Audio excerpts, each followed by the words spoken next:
दुनिया में लाया ही है कि आप उनकी इबादत करो, बट इमेजिन कि वो आपको कितना हर चीज करने की इजाजत देते कि आप अपना लाइफ एंजॉय करो, ये करो, एज लॉन्ग एज आप शरीयत के दायरे में है। तो हम कोशिश करते हैं कि हम जितना ज्यादा अल्लाह को राजी करें और जितना गुनाहों से दूर रहे। एंड हज इज योर मौका टू रिपेंट। इंसान रिपेंट कहीं पे भी कभी भी कर सकता है, आप अपने घर पे भी कर सकते हो, बट एक हज, एक अल्लाह सुब्हानहू व तआला हमें एक मौका देता है कि आप मेरे घर आओ, मेरे मेहमान बन के, मैं आपका मेजबान हूँ, I am the host, you are my guest. आप आए, आप अल्लाह से तौबा करें, आप अल्लाह से एक जिंदगी चेंज करने के लिए वो हिम्मत भी मांगे। मैंने पहला हज किया तो मैं हमेशा अनस से पूछती थी क्या है ये, जो पढ़ने के बाद भी इंसान भूल तो जाता है कुछ कुछ चीजें, तो और कुछ कुछ नए सिचुएशंस आ जाते हैं। अब मैं मदरसा तो गई नहीं हूँ, मैंने जो भी कुरान की तिलावत करी है और जो भी किया घर पे किया है, बट ऑब्वियसली एक आलिम जो होता है उनका नॉलेज ज़्यादा होता है, हम उनसे ही पूछते हैं हर राय मशवरा। एक आलिम से, एक मुफ्ती से हम कोशिश करते हैं इनसे पूछो कि अगर ये हालात आ जाए तो हमें कैसे करने, तो मैं मेरे शौहर से पूछती हूँ। तो आज जो हमारा पहला जो ये मेरा व्लॉग है ये शुरू होगा कि मैं क्या पैक कर रही हूँ अपने हज के लिए अपने बैग में। और ये साल तो हम जानते हैं क्या हुआ है, कितने लोग, 5 लाख लोगों के वीज़ा कैंसिल हुए हैं। 5 lakh is not a small number. India से 52,000 पूरे गायब हो गए हैं।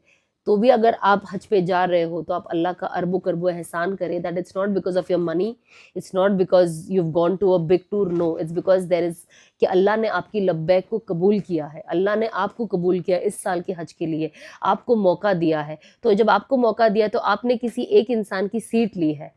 सो make sure that you are worth it, कि अगर कोई और इंसान आपकी वजह से नहीं आ पाया है तो आप उस हज को जाया ना होने दें। इंसान जब अल्लाह से कनेक्ट होता है तो वो स्पिरिचुअलिटी अंदर से आती है। There is nothing much I can do, I can just share कि यहाँ क्या हो रहा है, किस तरीके से होता है, हाउ हाजीज कम। एंड मैं जितना हो सकता है मैं कोशिश करूंगी कि आपको मैं मेरी नज़र से आपको मैं हज दिखाऊं। Let's start this journey with me 2025 हज। तो अब हम पैकिंग करने वाले हैं फॉर हज। सो let me show you all कि मैं क्या क्या लेके जाने वाली हूँ। और ट्रस्ट में कितना भी लेके जाऊँ कुछ ना कुछ रह ही जाता है, कुछ ना कुछ कम पड़ ही जाता है। So I think on and off मैं हर किसी को बोलती हूँ, एवर कैन शुड जिसको भी अल्लाह ने नवाजा है आप कोशिश करें कि आप आते जाते रहिए।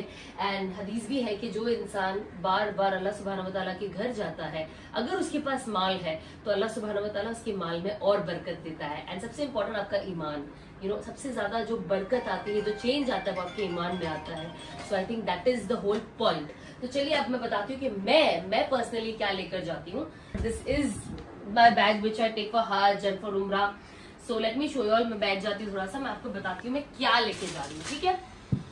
सबसे इम्पोर्टेंट तो ये है छतरी हमारी, बिकॉज इतनी गर्मी होती है वहां पे कि आप अगर छतरी नहीं लेकर गए तो आप तो पिघल